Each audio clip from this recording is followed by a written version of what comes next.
Donc vraiment, au niveau de la santé, ça a été vraiment compliqué à un moment Ça a de ta été vie. un crash. Et en même temps, si j'avais pas pris ces médicaments, je n'aurais jamais pu nettoyer mon cerveau. Parce que j'avais hérité des médicaments que mon père avait pris pour dormir. Et ça, je l'ai réalisé après, quoi. En me disant, mais attends, je me disais, d'abord je refusais, je me disais, jamais t'aurais dû en passer par là. Qu'est-ce qui s'est passé? L'équipe nous a abandonnés, ils sont plus là. Il y a un moment où j'étais en désespoir, parce que quand j'ai arrêté les médicaments, voilà, j'ai diminué progressivement comme tout le monde, et au moment où je n'en ai plus pris du tout, c'est là que sont arrivés tous les symptômes de manque. Et c'est là que je me suis payé des crises d'angoisse et tout, mais violentes, comme quand j'étais en dépression et que je refusais de prendre les médicaments et que je dégringolais. Mais j'ai été à un point profond où je ne pouvais plus me lever avant 8 heures du soir. Je ne pouvais plus faire un pas dehors sans avoir des angoisses. Je ne pouvais plus aller dans les endroits où il y a du monde parce que j'avais l'impression d'avoir, mais c'était physique, comme si on me tranchait à la hache au milieu là. C'est-à-dire tu ressens la douleur, comme si le sternum était cassé, et c'est des douleurs horribles, et en même temps il n'y a rien. Et je me disais, mais j'ai rien, pourquoi j'ai cette douleur comme si j'avais été tranchée à la hache? Et c'était des douleurs affreuses, on ne comprend pas ça quand on n'a pas vécu les crises d'angoisse. Ça peut aller jusque là, et je pense probablement au-delà. Alors ça commence par autre chose, ça commence par des angoisses, un peu coup d'épée dans le ventre, la peur qui vous serre la gorge, enfin des trucs comme ça, mais ça peut aller très très loin. D'accord. Et tout ça, de l'avoir vécu, c'était un apprentissage formidable, parce que j'en suis revenue, parce que sinon, voilà. J'ai été jusqu'au point où je me disais, bon ben maintenant, là, je vais en mourir. Il n'y a plus aucune force, rien. Je ne peux que rester allongée et subir toutes mes les délires, parce que ça provoque des délires, tu as des hallucinations, enfin... Donc comment tu t'en es sortie, hein? Et comment je m'en suis sortie? Donc d'abord les médicaments, que en plus de ça j'ai pris avec du pamplemousse. Là j'ai compris, quand on parle de certains médicaments qui ne sont pas à prendre avec, c'est antinomique. Le pamplemousse il va dans le sens de la vie, l'autre ça va dans le sens de... Enfin, bref. Donc ça aggrave tout les effets indésirables du médicament. Donc là, je sais ce que ça fait, hein. J'ai déliré toute une nuit, ça a été horrible. Et j'ai pas compris pourquoi, hein, parce que je me suis dit, bah attends, avec quoi je vais le prendre ce médicament? Et donc, bon, finalement j'ai pris avec pour moi c'était hors de question de boire de l'eau du robinet. Et donc voilà, bon, j'ai pris avec de l'eau. Je sais plus si c'était Vital ou Pantrex. Enfin, à ce moment-là, je n'utilisais pas la radiesthésie, donc je l'ai fait par déduction mentale. Et à un moment, je me souviens très bien, j'étais couchée, donc j'étais là, je me disais, est-ce que je ne voulais pas reprendre des médicaments, mais je me disais, mais si ça se trouve, t'es fini, t'as plus qu'à prendre des médicaments à vie. Et je savais que c'était pas la solution parce que au bout de 6 mois de médicaments, il m'a augmenté la dose. Au bout d'1 an, il me dit bah, vous prenez un demi-cachet en plus. Je dis mais je sens bien que ça n'enlève pas, je sens bien que la maladie est toujours là. Alors d'accord, j'ai des moments où d'accord, j'ai récupéré des forces et je peux agir. D'accord, je peux aller au boulot parce qu'en fait c'est ça, hein, l'important c'est qu'on vous demande de retourner au travail, hein, le plus vite possible. D'accord, je ne suis plus quelqu'un d'inutile, mais j'ai toujours des pensées intrusives et surtout, par moments, l'impression qu'on a tué toute ma famille. Tout d'un coup, tu ressens une espèce de coup je sais pas comment dire, de coup de massue et tout, comme si on venait de t'apprendre que toute ta famille est morte. C'est une douleur morale terrible. Et quand ça revient tous les jours, alors c'était atténué par les médicaments, mais je sentais que c'était toujours là. Et ça, quand j'ai arrêté les médicaments, que j'ai eu fini d'en prendre, il y a des relargages de tout ce que les cellules ont stocké, parce qu'il faut savoir que je pesais 30 kilos de plus. D'accord. Les cellules ont bien stocké. Moi qui avais toujours été comme ça, j'avais voilà, de la cellulite partout, ça m'avait bloqué les reins. Quand j'ai commencé à prendre les médicaments, j'ai eu les reins bloqués. J'ai pas uriné pendant presque 48 heures. Ah, d'accord. J'ai appelé le psychiatre qui répond évidemment pas au téléphone. Hein. Je dis, mais est-ce que c'est normal? Ça me bloque les reins. Et puis, mal au foie. Et puis, etc. Et au bout d'un an et demi, j'ai dit, là, je ne peux plus aller plus loin. Et puis, là, à ce moment-là, j'avais recommencé à chercher d'autres solutions parce que, par quand même les médicaments qui coupent le symptôme, grâce à ça, j'avais pu aller sur Internet, j'avais pu lire, parce que je ne pouvais plus lire, hein, j'étais incapable de lire, j'avais pu lire le livre de David Servan-Schreiber. Je commençais à engranger des données. Des données. Oui. Et puis j'avais essayé de joindre cette amie quand j'étais au plus mal, et comme par hasard, j'étais tombée sur son mari, elle m'a dit, elle est fatiguée, il y en a plein, elle ne peut plus faire face à la demande, toi tu as tout ce qu'il faut pour te débrouiller tout seul, tu as reçu l'enseignement de l'équipe, tu dois te débrouiller tout, enfin une fin de non-recevoir, il avait été désagréable. Et là, ça m'avait encore plus fait plonger dans le trou, et c'est là que j'ai passé le pas pour les médicaments. Bref. Que tu as passé le pas pour le médicament? Pour prendre des médicaments. Ah d'accord, donc ça c'était avant, là, t'es revenu avant. Voilà, je suis revenue à avant. Okay. Excusez-moi. Et donc là, je suis vraiment... ça risque d'être long. Hein. Et donc, après, quand il y a eu de nouveau des relargages, quand j'ai cru que j'étais sauvée parce que j'avais réussi à couper tous les médicaments et que j'en prenais plus, c'est là que le corps a commencé... Alors, évidemment, j'étais quand même, j'étais pas complètement idiote, j'étais au régime hypotoxique, donc jus, et je me suis bien rendu compte que c'était impératif de faire beaucoup de jus, donc jus et smoothie. Hein.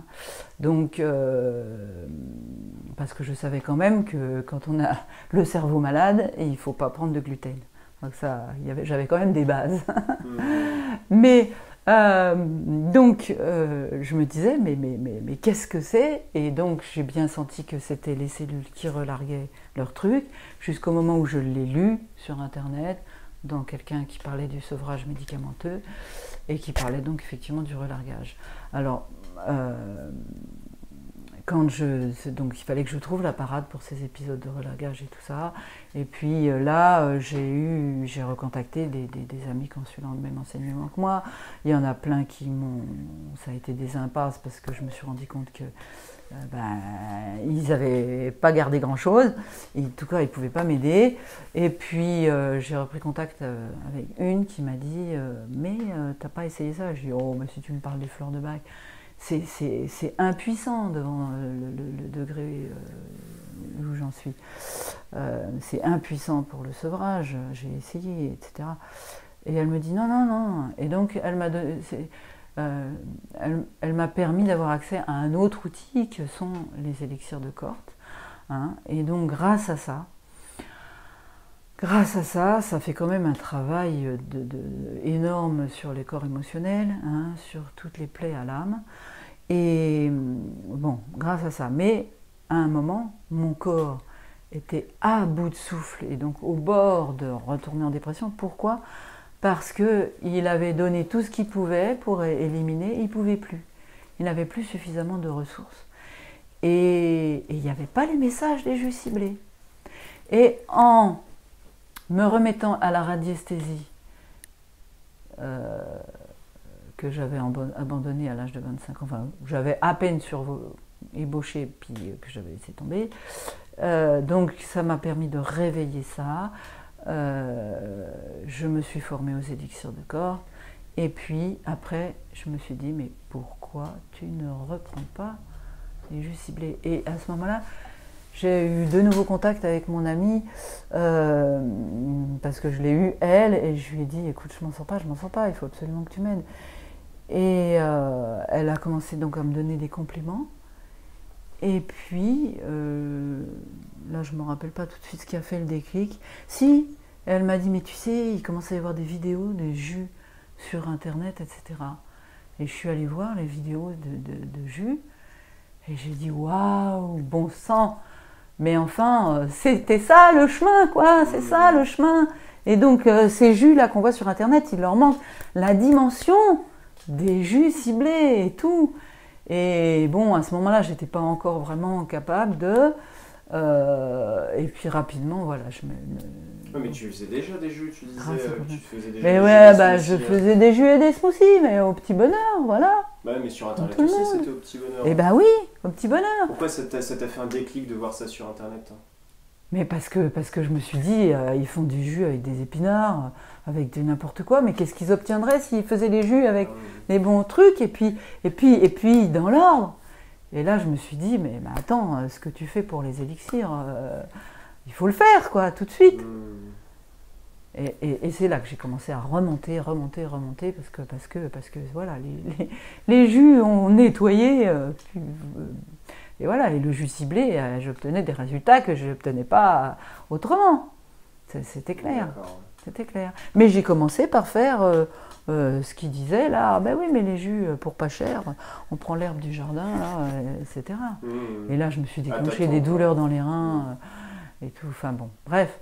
Donc voilà, et donc en nettoyant le cerveau, etc., ben, l'enseignement m'est revenu, les capacités ont augmenté, et c'est un long chemin.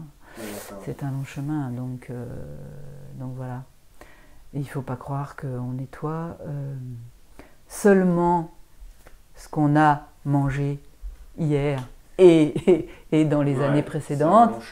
On nettoie, il y a l'héritage parental et puis tout ce qu'on a fait avant.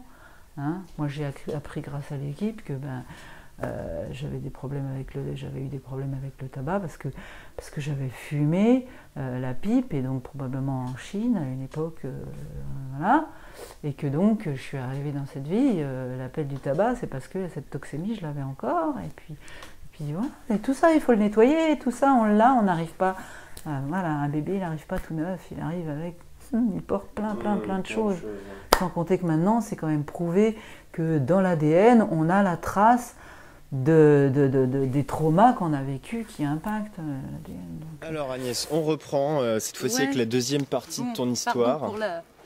Pour la pause. Ouais. Donc on reprend. Oui, c'est vrai que ça me renvoie forcément à mes références, catho. Mais au moment le pire, à un moment vraiment où j'étais au fond du trou et où j'arrivais plus à plus rien faire, et où je me suis dit mais je vais mourir comme ça, j'ai entendu: mais quel ours ne serait pas content d'être arrivé dans la plaine de miel. Oh, ça m'a fait un choc. Ça m'a fait un choc. Sacrée phrase. Mais rien qu'en le redisant, c'est... Ça te donne des frissons. Ouais. Et là, j'étais éberluée, quoi. Et je me suis dit, mais pourquoi tu vois, en même temps, je m'en voulais de m'être sentie abandonnée, parce que je me suis dit, bah ouais, je suis pas toute seule, ils sont là. Et en même temps, je leur ai dit, mais d'abord, je suis pas un ours. J'ai toujours dit merci quand il m'arrivait des choses formidables dans la vie et tout. Mais là, je suis désolée, la plaine de miel, je la vois pas, je faisais que pleurer. Mais peut-être qu'en fait, tu étais arrivé au point le plus bas où tu allais remonter et voir la lumière. Mais de toute façon, voilà, il n'y a pas 36 solutions, quoi. Il faut faire sa descente aux enfers, il faut explorer ces zones d'ombre pour pouvoir se remonter à la lumière. Il n'y a pas. Et je pense qu'on retrouve ça chez beaucoup de gens et beaucoup de témoignages sur la nuit obscure, le passage, la traversée du désert, tout ce qu'on peut... Et c'est là qu'en fait on se retrouve face au vrai choix. Hein. Bon, voilà. Mais du coup, après cette nuit obscure, qu'est-ce qu'il y a après, c'est aller de mieux en mieux. Mais voilà, Qu'est-ce qui a vraiment marqué ce de mieux en mieux? Ça commençait par quoi? D'une part, là, à ce moment-là, je ne pouvais plus ni manger ni dormir, parce que voilà, les médicaments, c'est ça, hein, ça crée de la dépendance. Donc et puis, j'ai trouvé petit à petit les parades successives pour m'en sortir. J'ai compris que... Ouais, mais à ce moment-là, tu faisais toujours pas de la radiesthésie. Hein. Non, c'est venu encore après. Ouais, donc comme je l'ai dit, c'est venu Si, non, je dis des bêtises. J'avais déjà recommencé à partir du moment où j'ai vu que les médicaments ne suffisaient pas et que ça a étouffé le symptôme, mais que la cause, elle était toujours là. Et donc là, c'est là que j'ai cherché ailleurs, c'est là que j'ai repris le Plandu, c'est là que j'ai cherché en fait quels étaient les moyens de capter à ma disposition, quoi, parce que je suis partie de mon ami où ça sonnait à son oreille. J'ai essayé différents trucs, mais dans l'état dans lequel j'étais, il n'y avait rien qui fonctionnait. Ouais, moi, c'est plutôt, je sens comme quelque chose qui descend dans mon bras, quoi. Mais à ce moment-là, je sentais rien du tout, hein. Il y a des moments, j'étais obligée de me caler devant la commode, vraiment stable, parce que j'étais dans un état où je tremblais, où j'avais pas d'équilibre, voilà. Ouais. Et quand j'ai vu que comme ça, j'arrivais quand même à avoir des résultats, je me suis dit bon, allez, accroche-toi. Ça va décoiffer. Et puis comme ça m'a permis de découvrir tous les moyens, donc les T'as commencé élixirs par quoi? d'Andreas T'as ça, commencé j'ai par les commencé par ça. Et les ça, élixirs. oui, parce que les médicaments ne suffisaient plus et tout revenait, donc il fallait que je trouve les élixirs.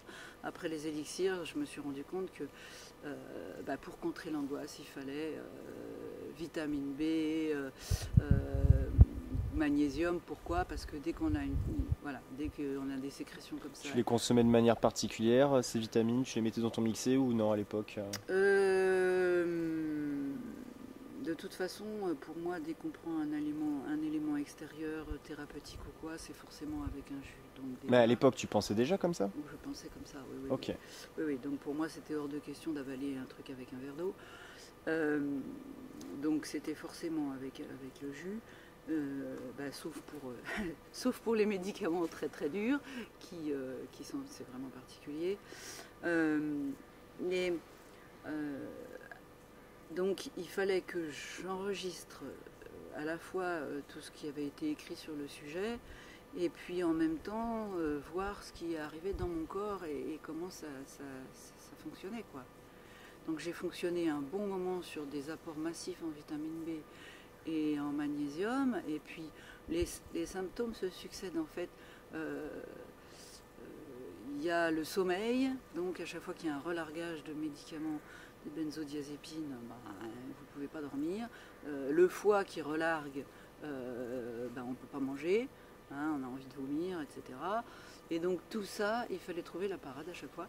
Et à chaque fois, je remontais, à chaque fois, je redescendais. Alors ça, c'est ça qui est important à dire pour tous les gens qui sont confrontés à des pathologies lourdes.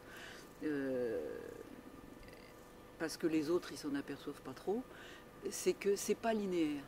Donc on monte 2-3 marches, on en redescend une, on va remonter un coup, et au fur et à mesure que l'organisme prend des forces, regagne en vitalité, il va aussi y aller plus fort en détox.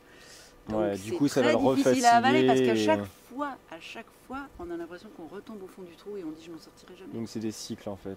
Et en fait, à chaque fois on dit mais comment j'ai encore eu cette pensée alors que je vois bien que je m'en sors et tout.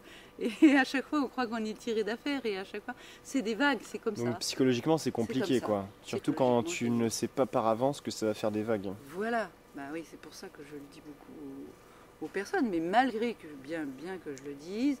C'est vrai qu'on a une pensée très linéaire, on se dit toujours si on se met dans la voie de la guérison, ça ne peut que aller mieux du début jusqu'à la fin. Si on fait des mauvaises choses, ça peut que diminuer. On a une vision très statique de l'évolution, quoi. Ouais. Et il faut se dire que quand on a réussi à éradiquer la candidose, on se dit yaouh, et puis paf. Il y a les rejets. Un mois après, elle revient. Ah. Parce que dès qu'il y a des toxiques qui sont remis en circulation par les programmes, elle revient. Eh bien, ouais. Parce qu'elle a mangé. Oui. Alors c'est toujours pareil. Donc c'est par strate. Et puis on va de mieux en mieux et on comprend de mieux en mieux les choses. Et on est de plus en plus dans la gratitude. Il y a une euphorie ça fait place à l'euphorie, quoi. Donc, et dans ce moment-là où tu vis ces choses, où tu te soignes petit à petit, À partir de ce moment-là et à partir du moment où tu as commencé à vraiment prendre le pendule et à aller regarder dans les jus et les smoothies, qu'est-ce qui s'est passé? Est-ce que je me rappelle, est-ce que c'est si tranché que ça? Ouais, ça s'est fait un peu tout seul. Ça s'est fait petit à petit, quoi. Des choses me sont revenues en mémoire. Et à chaque fois, j'ai pris l'habitude de me demander, voyons, est-ce que l'équipe ferait ça? Ah oui. Puis j'attendais la réponse. Est-ce que, voilà. Et c'est voilà, il y a des automatismes comme ça qui sont mis en place, qui sont remontés pour être dans le juste. Voilà, pour être dans le juste. Au bout d'un moment, je me suis dit, bon, attends, tu vas pas continuer comme ça avec des supports, vitamine B, magnésium, etc. Il y a sûrement, voilà, plus logique, plus fluide, plus pour le corps, plus... Voilà. D'accord, mais à ce moment-là, tu faisais pas encore... Je savais que la supplémentation, ça peut être qu'une béquille temporaire, ça peut pas être... Mais à ce moment-là, tu n'étais pas encore dans les jus et les smoothies mixés, hein. Les jus et les smoothies ciblés. Te dire exactement... Ce qui est intéressant de savoir, c'est l'effet que les jus et les smoothies mixés, que tu faisais déjà à l'époque. De nouveau, quand tu es de nouveau rentré dedans et que tu es revenu à ça, quels ont été les impacts pour toi, pour la santé, dès le début, quoi? C'est-à-dire que là, tu faisais déjà des smoothies et des jus. Ah, mais le pire, maintenant que tu me mets le doigt dessus, le pire, c'est que, donc, je cherchais déjà pour les autres. C'est ça qui est marrant. C'est que tu faisais pour les autres, mais pas pour toi. Ouais, parce que oui, parce que je répondais déjà à des demandes. Au début, c'est ça. Bon, ça n'a pas duré longtemps, hein. Je répondais déjà à des demandes et donc je cherchais des jus pour les gens. Mais je partais du principe que, comme ils commençaient, ils en avaient besoin. Et toi, non? Mais à un moment, je me suis dit, bon... peut-être le faire pour moi. J'avais l'impression de recevoir un coup de pied aux fesses qui me dit, mais alors, vas-y. Réveille-toi. Ouais, bah oui. D'accord, et donc c'est à ce moment-là que tu as commencé à le faire sur toi. Et là, tu as vu que Et là, j'ai de nouveau, j'ai revécu cette espèce cette impression d'avoir le truc qui correspond. Et quoi. ça s'est illustré comment au niveau de ton corps? Est-ce que tu as eu l'impression de franchir un palier encore dans ta remontée J'ai eu l'impression de me confronter à un frein que j'avais, parce que je me suis dit, mais pourquoi tu ne l'as pas fait plus tôt? Ouais, donc tu as pris la chose de manière... Pourquoi tu ne l'as pas fait plus tôt? Mais parce que je pouvais pas, déjà, je pouvais pas trop m'en demander, donc je savais que le moment où j'allais commencer, ça allait être non-stop, et ça allait être pour moi, pour Blaise, pour... tout le monde, voilà, quoi, parce que tu savais que si tu le fais... Forcément, ça allait me rajouter, parce que pour soi aussi, c'est beaucoup plus difficile, parce qu'il y a toujours... tu vois, quand on fait pour les autres, il y a la peur de se tromper, mais quand on fait pour soi, c'est beaucoup plus difficile de faire abstraction de ce qu'on veut et de ce qu'on veut pas, de ses peurs. Enfin, je sais pas comment expliquer. Ouais, mais j'ai un exemple. Je vais te donner un exemple. Ici. Je sais pas, peut-être que ce sera pas du tout pertinent, mais moi je suis extrêmement nul pour toutes ces choses administratives qu'il faut faire, les papiers, tout ça. Ça me débecte vraiment, rien que remplir une petite feuille, mais de rien du tout, l'envoyer à telle adresse, mettre tel temps, etc. Bon, c'est ultra facile. Et pourtant, je vais te prendre 3 semaines à le faire. Mais quand il s'agit de le faire pour les autres, mais non, vas-y, on va le faire, c'est parti. Je suis ultra motivé et je le fais à leur place, quoi. Ouais, mais quand c'est pour toi, c'est très facile de faire la vaisselle chez quelqu'un d'autre. Ouais. Hein, ouais. etc. T'es motivé pour les autres, mais pour toi... Et puis chez toi, tu laisses traîner. C'est ça. C'est vrai. Bon. C'est un peu ça. C'est un peu de tout ça, quoi. Et vers la fin... Mais maintenant, avec le recul, forcément que je me rends compte que dès que j'ai repris ça, tout s'est enchaîné.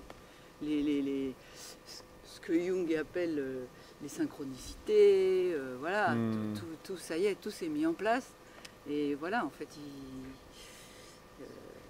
fallait refaire le pas, mais je sais pas comment dire.